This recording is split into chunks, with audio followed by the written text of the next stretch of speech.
محترم ساتھیوں اور سامعین حضرات، السلام علیکم ورحمۃ اللہ تعالی وبرکاتہ۔ الحمدللہ رب العالمین،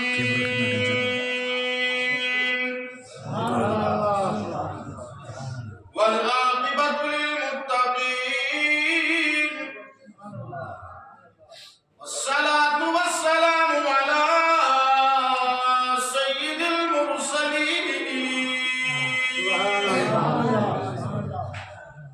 وعلی آلہ وصحبہ اجمعین، اما بعد، اعوذ باللہ من الشیطان الرجیم، بسم اللہ الرحمن الرحیم۔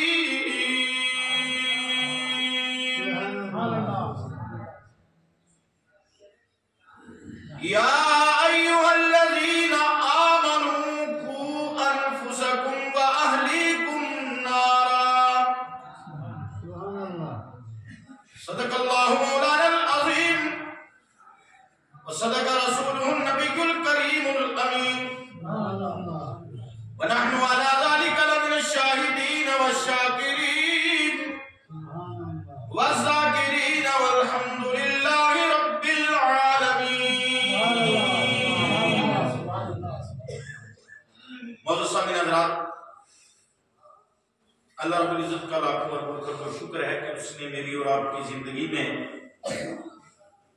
برکتیں نازل فرمائیں اور ایک جمعہ ہمیں اور عطا فرما دی۔ جمعے کی بہت بڑی فضیلت ہے۔ جس طرح ایک نماز سے لے کر دوسری نماز کے درمیان جو کچھ ہوتا ہے گناہ صغائر، تو اللہ ان دو نماز اگر بندہ پڑھے، فجر پڑھی پھر زور تک جو گناہ صغائر ہوئے زور ادا کر لی تو اللہ معاف فرما دیتا ہے۔ ایک نماز دوسری نماز کے بیچ کے گناہوں کے لیے کفارہ بن جایا کرتی ہے۔ اسی طرح ایک جمعے سے لے کر دوسرے جمعے کے بیچ جو کچھ ہو، صغائر کی بات ہوتی ہے، کبائر کی نہیں، اور اگر توبہ کرے گا تو کبائر بھی خدا معاف فرماتا ہے۔ ٹھیک ہے، ایک جمعے سے دوسرے جمعہ یہ بیچ میں گناہوں کا کفارہ ہو جاتا ہے۔ اسی طرح ایک عمرے سے لے کر دوسرا عمرہ، یہ بیچ کا جو کیا ہے اس کا کفارہ بن جاتا ہے، اور ایک عید سے لے کر دوسری عید۔ تو جمعہ ایک بہترین دن ہے۔ اللہ رب العزت نے جمعے کے دن ہمیں اور آپ کو یہ موقع دیا کہ ہم اکٹھا ہو کر کے اس کا ذکر کر کے اس سے معافی مانگیں، تو وہ ہمارے گناہوں کو معاف فرما دیتا ہے۔ آپ نے مجھ سے قبل اسی ادارے کے طلبہ سے نعتیں بھی سنی، تقریریں بھی سنی، اور مجھ سے قبل عزیز القدر مولوی یاسر امین صاحب سے جو اسی ادارے کے الحمدللہ قرات سے بھی اور مولویت سے بھی فارغ ہیں، اور اس وقت ہندوستان کی ایک عظیم یونیورسٹی عربی یونیورسٹی جامعہ نعیمیہ مراد آباد میں زیر تعلیم ہے۔ دعا کرتے ہیں کہ اللہ ان کو کامیاب فرمائے اور تمام طلبہ اور ہم سب کو کامیابیاں عطا فرمائے۔ میرے دوستو، یہ ہے دارالعلوم فیضان مصطفیٰ کا فیض، اور یہ جو آپ جمعے کے دن مسجد اور مدرسے میں تعاون کرتے ہیں، یہ ہے اس کا فیض کہ آپ اپنی ماتھے کی نگاہوں سے دیکھ رہے ہیں کہ ایک دن یہ تھا۔ میری عادت ہے میں طلبہ کو دونوں طریقے سے ڈیل کرتا ہوں، پیار سے بھی اور جہاں ضرورت پڑے مار کی وہاں بھی، اور بغیر اس کے کام نہیں چلتا، کیونکہ یک لفظ سختی کرو تو پھر بھی آپ کو کچھ ہاتھ آنے والا نہیں ہے۔ اور بچے کو پیار نہ دو، جس طرح گھر والی ہر آدمی کی گھر والی اپنے ماں باپ کو، بہن بھائیوں کو، رشتہ داروں کو، سب کو چھوڑ کر کے اپنے گھر والے کے ساتھ آتی ہے، تو گھر والے سے اس کو پورا پیار ملنا چاہیے، جو والدین کا بھی ہے، بہن بھائیوں کا بھی ہے، رشتہ داروں کا بھی اور یہ ضروری بھی ہے. اسی طرح یہ طلبہ جو ہیں، یہ طلبہ اپنے ماں باپ کو، بہن بھائیوں کو، رشتہ داروں کو، سب کو چھوڑ کر کے ہمارے پاس آتے ہیں. تو کبھی ہم نے ان کو باپ کی شکل میں پیار دینا ہے، کبھی ماں کی شکل میں پیار دینا ہے، کبھی بھائی کی شکل میں پیار دینا ہے، کبھی بہن کی شکل میں پیار دینا ہے، اور کبھی استاد کی شکل میں پیار دینا ہے، تو پھر کبھی استاد ہی کی شکل میں مار بھی دینا ہے. تو یہ مولوی صاحب جن کی آج تقریر الحمدللہ اتنا سودے انداز میں بیان کر رہے تھے، تو ایک مرتبہ ہم نے تھوڑا بہت ان کو جو ہوتا ہے کیا. تھوڑی دیر کے بعد کیونکہ گھر قریب تھا تو فضل آباد جناب پہنچ گئے. تو میں نے کال لگائی، کہاں ہو میاں؟ تو دل کے بڑے صاف ہے، اللہ سلامت رکھے، تو فوراً رونا شروع ہو گئے. میں نے کہا کیا بات ہوئی؟ کہا حضرت یہ ہو گیا. میں نے کہا فون پہنچو میرے پاس. تو آدھا گھنٹہ نہیں لگا کیونکہ تیز تو ہے یہ ملک صاحب ہیں. آدھے گھنٹے میں یہاں پہنچ کے پھر ہم نے سمجھایا. آج ان کو یہ یاد آ رہا ہے کہ دارالعلوم فیضان مصطفیٰ میں حاجی سرفراز صاحب نے اور مولوی مجید قادری نے جس طریقے سے ہمیں سینچا ہے، تو یہ در حقیقت بیسک وہی ادارہ ہوتا ہے. بعد میں انسان یونیورسٹیوں میں جاتا ہے، سب سے پہلے کامیاب ادارہ وہی ہے جو پرائمری سے آپ کو مضبوط کرے. یونیورسٹیوں میں تو آپ پڑھے لکھے جا رہے ہیں نا، وہاں آپ کو کچھ نہیں کرنا، وہاں پروفیسر کو، مفتی کو، سب کو آپ کو لیکچر دینا ہے. ذہن سازی کرنا بچے کی اور ہر طریقے سے بچے کو سنوارنا، یہ بیسک اداروں میں ہوتا ہے. اور جو بھی طالب علم اپنے بیسک مادر علمی کو یاد رکھتا ہے، ان اساتذہ کو یاد رکھتا ہے، اللہ انہیں کامیابیاں عطا فرماتا ہے.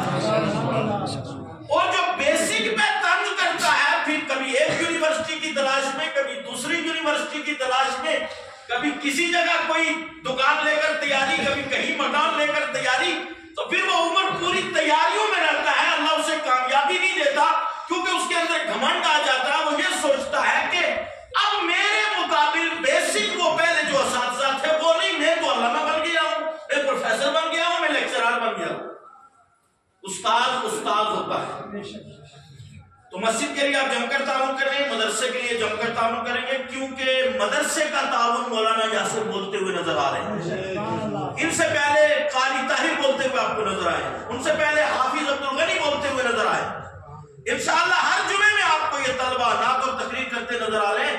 یہ کوئی محترم مجید قادری نہیں بول رہا، الحاج سرفراز احمد قریشی نہیں بول رہے، بلکہ میرے دوستوں اور بزرگوں یہ آپ کا تعاون بول رہا ہے. آپ جتنا کوآپریٹ کریں گے، ادارہ اتنی بلندیاں چھوئے گا، اتنی کامیابیاں حاصل کرے گا، اتنی بچوں کو تعلیم و تربیت ہوگی. انشاءاللہ العزیز ایک دن دور نہیں ہوگا کہ اس چمن کا ایک ایک پھول کھلتا ہوا نظر آئے گا، اور اسے علاقہ سرن ہی نہیں بلکہ ریاست جموں و کشمیر چمکتی ہوئی دمکتی ہوئی نظر آئے گی. یہ ہمارا عزم بھی ہے الحمدللہ. آج بھی اس ادارے سے فارغ میں ایک ناچیز ہوں، میرے شاگردوں میں کئی الحمدللہ مفتی اس وقت ریاست جموں کشمیر میں کام کر رہے ہیں اچھے اچھے اداروں. بات الگ سی ہے کہ عمر چھوٹی سی ہے میری، لیکن کام خدا لے وہ جسے چاہے لے. آئی سمجھ نہیں، اس کے لیے بڑا کچھ ہونا ضروری نہیں، وہ اس کی مرضی ہے. آئی سمجھ نہیں، بڑے بڑے مفتی وہ نہیں کر سکے جو الحاج سرفراز احمد قریشی کر گئے.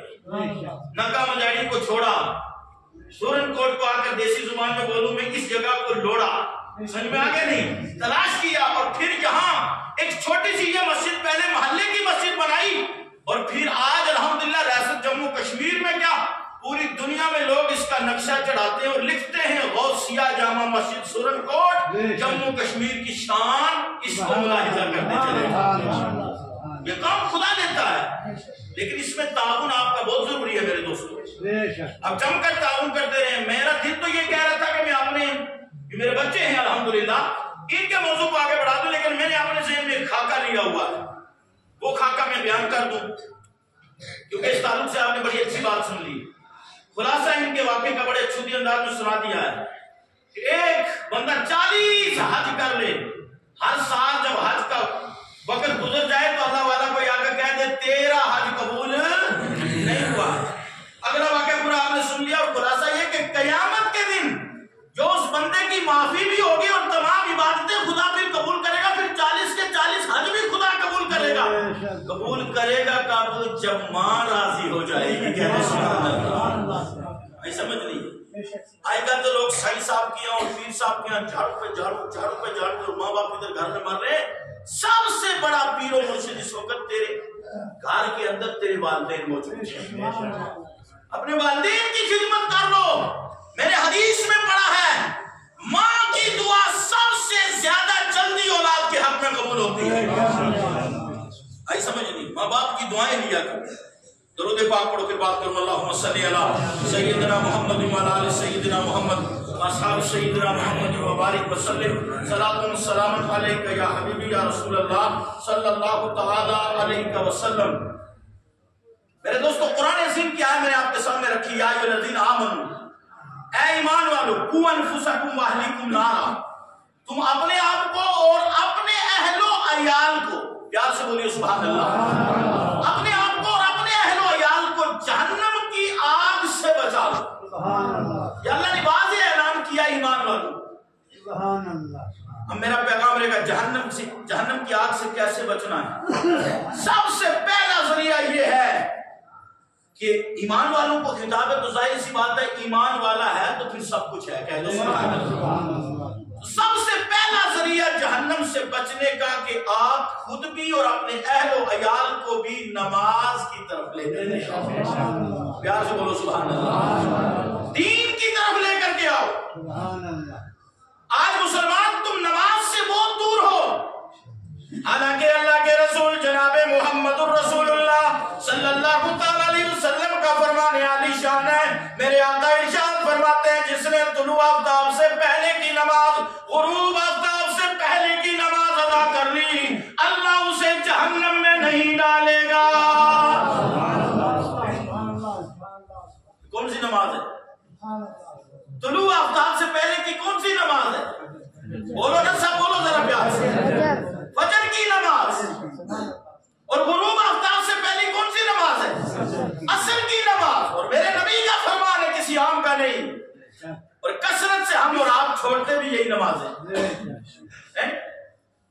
فجر میں بچے کو کوچنگ پہ لگانا ہو نا، خدا کی عزت کی قسم کوچنگ کے لیے ٹریول کرنا ہو، ٹریول کرنے کے لیے آپ اپنے بچے کو الارم لگا کر کے سلاتے ہو، خود الارم لگاتے ہو، ماں اٹھتی ہے اس کا بریک فاسٹ تیار کرتی ہے، راستے کا ساز و سامان تیار کرتی ہے. لیکن سنو میرے دوستو، یہ سوچتے ہو کہ گاڑی نہ چھوٹ جائے بچہ لیٹ ہو جائے گا، یہ سوچتے ہو جناب والا کہیں کوچنگ والا جناب والا جلدی چھٹی نہ کر دے میرا بیٹا نہ پہنچ پائے امتحان میں فیل ہو جائے گا.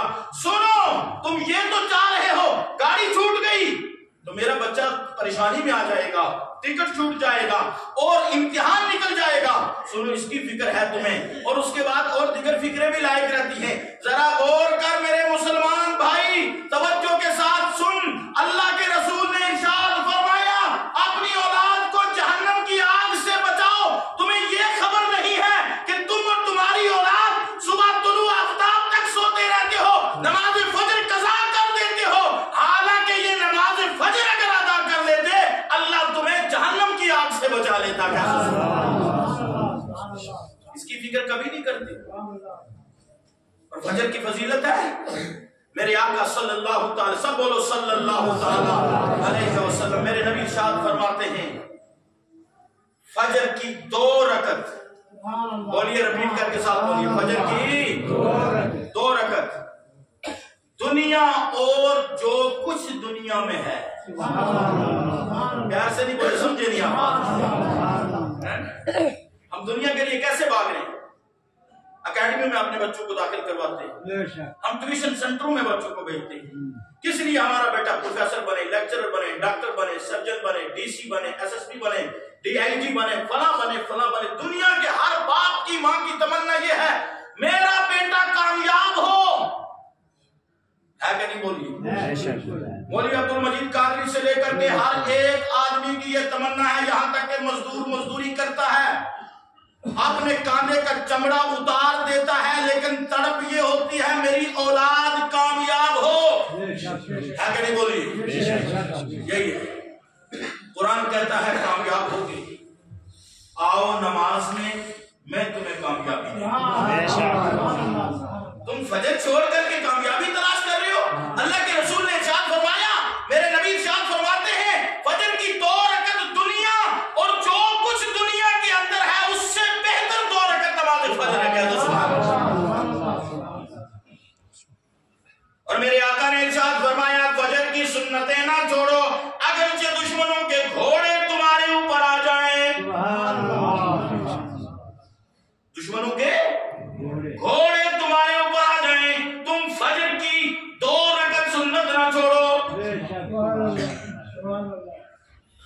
کوئی پرواہ ہے؟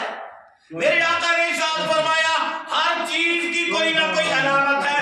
فار ایگزامپل میں آپ کو مثال دوں، مرد کی ایک علامت ہے، عورت کی ایک علامت ہے، جانوروں میں الگ الگ علامتیں پائی جاتی ہیں. مسجد کے ایک مینار لگا، مینار میں علامت ظاہر ہو گئی. غوثیہ مسجد کے ایک اپنی علامت نظر آ رہی، جامع مسجد کی ایک اپنی علامت نظر آ رہی، سرن کوٹ کی سٹی کی الگ علامت ہے، فضل آباد کی الگ علامت ہے، سنئی کی الگ علامت ہے. ہر گاؤں کی کوئی نہ کوئی علامت ہے، کوئی نہ کوئی نشان ہے. جہاں انسان مسافر پہنچتا ہے، دیکھتا ہے کہ یہ فلاں شہر ہے، مجھے یہی اترنا ہے.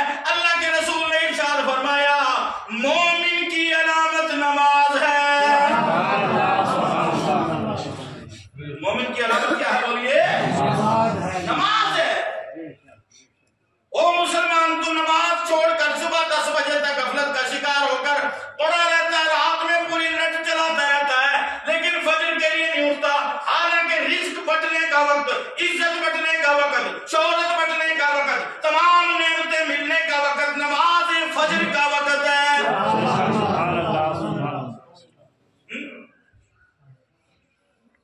سرکار کائنات صلی اللہ علیہ وسلم کا فرمان عالی شان ہے، جس نے نماز عصر کو چھوڑ دیا گویا کہ اس نے اپنے پورے گھر بار کو ہلاک کر دیا. اس کا مفہوم آپ کے گوشت گزار. کوئی گوارا کرتا ہے یار؟ کہیں اٹیک لگا ہو، کسی کا بیٹا وہاں چلا جائے، کوئی برداشت کرے گا؟ اس کو سکون آئے گا؟ کہیں آگ جل رہی ہو، بیٹا بیچ میں آ جائے، بتائیے برداشت کریں گے بابا؟ نہیں کرتے. اللہ نے اعلان کر دیا یا ایھا الذین آمنوا قوا انفسکم واہلیکم نارا. اے ایمان والو، اپنے آپ کو بھی، اپنے اہل و عیال کو بھی جہنم کی آگ سے بچاؤ. بیٹا تیرا کوچنگ جاننے کے لیے تیری سن لیتا ہے، ٹیوشن جانے کے لیے تیری سن لیتا ہے، اے ٹی ایم سے پیسے نکالنے کے لیے تیری سن لیتا ہے، تفریح کرنے کے لیے تیری سن لیتا ہے، ذکر دنیاوی تیری تمام سنتا ہے، لیکن یہ کیوں نہیں سنتا کہ نماز کا تو کہتا ہے تو تیری نہیں سنتا؟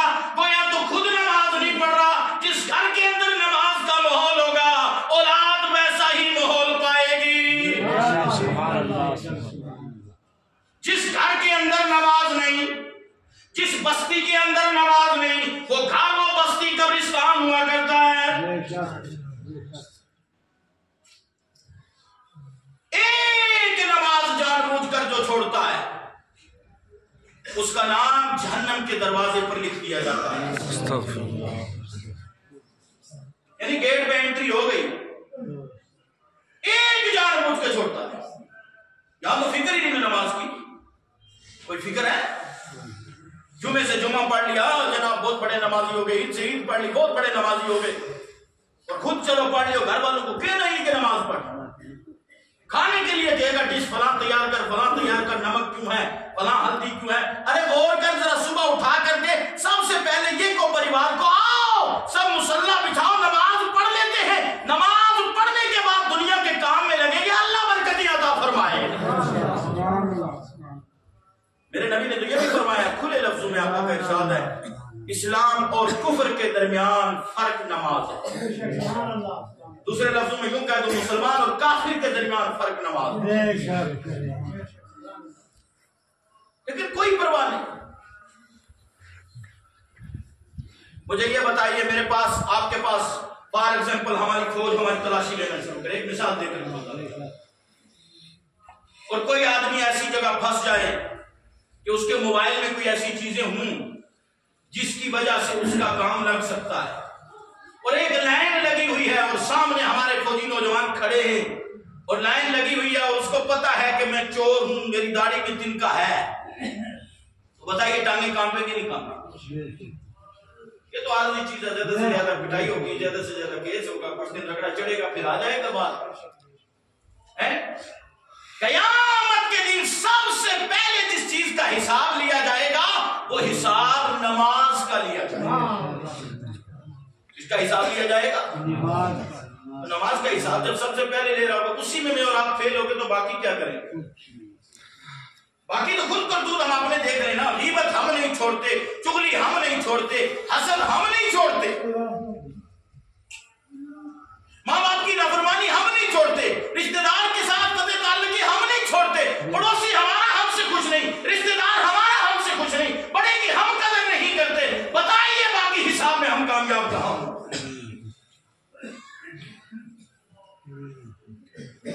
ایک نماز ہے جس کی سب سے پہلے جس کا حساب ہونا ہے، میرے دوست نماز جم کر کے پڑھ لے، نماز کے بعد اللہ سے معافی مانگ لیا کر، انشاءاللہ نماز کے حساب میں کامیاب ہوا نا، میرے نبی کا فرمان ہے جو قبر میں کامیاب ہوا خدا اسے حشر میں بھی کامیاب فرمائے گا۔ یہ مت سوچنا کہ مولوی صاحب ڈرا رہے، تو میں نے وہ ڈرانے والی حدیث پڑھی ہے آپ کے ساتھ، اور یہ بھی ساتھ لگے ہاتھوں بتا دوں، اگر کسی کا حق مارا ہوا ہے نا، پھر سجدے پہ سجدہ کرتا رہے، جب تک تو اس کا حق معاف نہیں کروائے گا تب تک اللہ بھی تجھے معاف نہیں کرنے گا۔ اگر 40 حج ایک شخص نے پیدل جناب والا کر لیا ہر سال برابر کنٹینیو، اس میں حج اکبری بھی آگے دوسرے بھی آگے، برابر کی ایک ماہ کی نافرمانی تھی، قبول نہیں ہوا، ہمارا کوئی دن خالی نہیں جاتا جس دن ہم غیبت میں نہ لگے، کوئی لمحہ خالی نہیں جاتا۔ حالانکہ میں نے پچھلے جمعے مکمل غیبت پر تقریر کی تھی، میرے آقا نے ارشاد فرمایا غیبت زنا سے بڑا گناہ، الغیبت اشد من الزنا، غیبت زنا سے بھی بڑا گناہ ہے۔ کیا ہے بولیے؟ زنا سے بھی بڑا گناہ غیبت ہے۔